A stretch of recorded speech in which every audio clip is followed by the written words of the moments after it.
Rod Ovid here with another Take 5, something we bring to you every Monday through Saturday on our Facebook page for Rod Ovid and Logos Institute of Biblical Studies.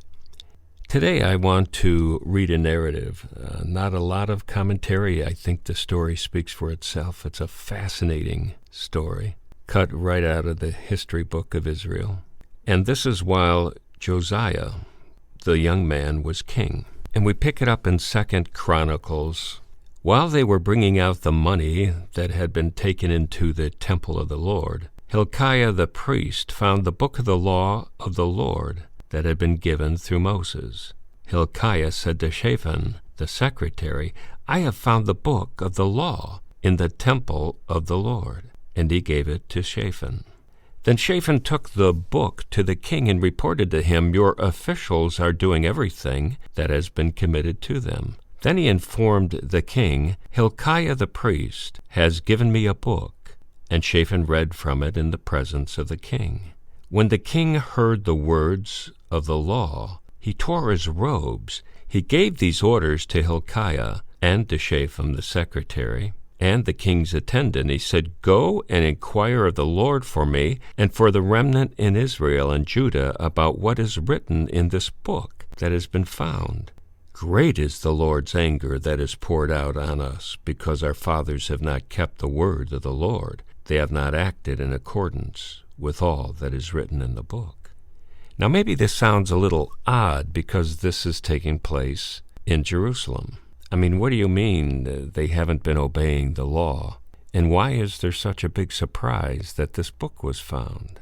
Well, we'll find out in just a little bit that it had been a long time. See, Israel had some real issues. Going all the way back to Solomon, he unfortunately got them on the wrong track with all the intermarriages and all the marriages to foreign women and bringing along their families and their gods. The land was polluted. It was not monotheistic at all. And we find bits and pieces throughout the scriptures that tell us how far off they were, worshiping other gods, sacrificing to the Queen of Heaven. God was not pleased. But this new king comes in, he's a young man, and God lets his book be found. And the king has an excellent reaction to it. Listen to this. A little later in chapter 14, in their reading, they find out all these curses that could come upon Israel for not obeying the word. And in 29 it says this, "Then the king called together all the elders of Judah and Jerusalem. He went up to the temple of the Lord with the men of Judah, the people of Jerusalem, the priests and the Levites, all the people from the least to the greatest. He read in their hearing all the words of the book of the covenant, which had been found in the temple of the Lord. The king stood by his pillar and renewed the covenant in the presence of the Lord, to follow the Lord and to keep his commands, regulations, and decrees with all his heart and all his soul, and to obey the words of the covenant written in this book. Then he had everyone in Jerusalem and Benjamin pledge themselves to it. The people of Jerusalem did this in accordance with the covenant of God, the God of their fathers." Then we notice this from Josiah, picking it up in verse 33. Josiah removed all the detestable idols from the territories belonging to the Israelites, and he had all who were present in Israel serve the Lord their God. As long as he lived, they did not fail to follow the Lord, the God of their fathers. Now picking it up in chapter 35, verse 1. Josiah celebrated the Passover to the Lord in Jerusalem, and the Passover lamb was slaughtered on the 14th day of the first month. So basically we see that he's restoring order to the temple and to the temple practices, and he was arranging a Passover service. And as we read a little further, we see it was a glorious time.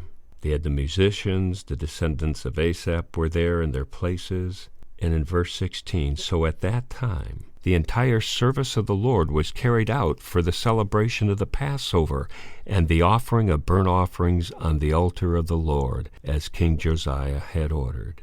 The Israelites who were present celebrated the Passover at that time and observed the Feast of Unleavened Bread for 7 days. Now note this. The Passover had not been observed like this in Israel since the days of the prophet Samuel, and none of the kings of Israel had ever celebrated such a Passover as did Josiah with the priests, the Levites, and all Judah and Israel who were there with the people of Jerusalem. And it said this Passover was celebrated in the 18th year of Josiah's reign. Now let me put this in perspective. This is the 18th year of Josiah's reign. And by doing a little extrapolation, we find out that that was 622 BC. That's when Josiah restored the law. Samuel died in 1013 BC. And it said that this celebration of Passover hadn't been held like that since the days of Samuel.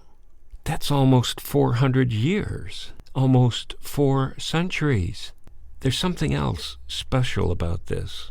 This event happened, this retraining of Israel, him reading the book, establishing Israel and worshiping Yahweh once again, this happened in 622. Nebuchadnezzar came the first time and carried some of the Israelites off in 605, and he totally destroyed Jerusalem in 586.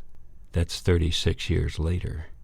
And the point I'm making is that if Israel had gone into Babylon, into captivity, without really knowing what God said in His Word, all would have been lost. They would have been totally assimilated. But God, in His providence, took a young man whose heart was aimed toward Him, brought back His Word hidden in the temple, and through the courage and love of this young man, He brought it to all of Israel, and they were retrained, and God was in their minds once again, 36 years before captivity. So some semblance of God's Word was restored in the hearts of those that would be carried away, so they could have it hidden in their hearts and keep Israel on track. I hope you're encouraged by this because it shows that God is never asleep. He has things for us to do. He has things hidden in our lives that He brings out at certain times. We have to be willing vessels. And perhaps it's been rather uneventful in your life. Perhaps you haven't picked up God's Word for a while. You haven't been fellowshipping. Maybe things aren't going very well. Well, you don't have to wait for a priest to find the book way back in the temple treasury. You just have to go to your shelf and pick it up. You just have to go online and look for verses. You just have to consecrate your heart and say, Lord, I know it's been a while, but I'd like to rededicate myself to You. I'd like to have the Passover in my heart. I'd like to celebrate the greatest Passover of all, and that is the blood of Jesus saving my soul. Now is the time for renewal. Now is the time for dedication. You never know what's ahead. It could be 36 years before Babylon, but God in His timing brought out the Word. Bring it out in your life today. Consecrate your life again today. And as you do that, you will have blessed days.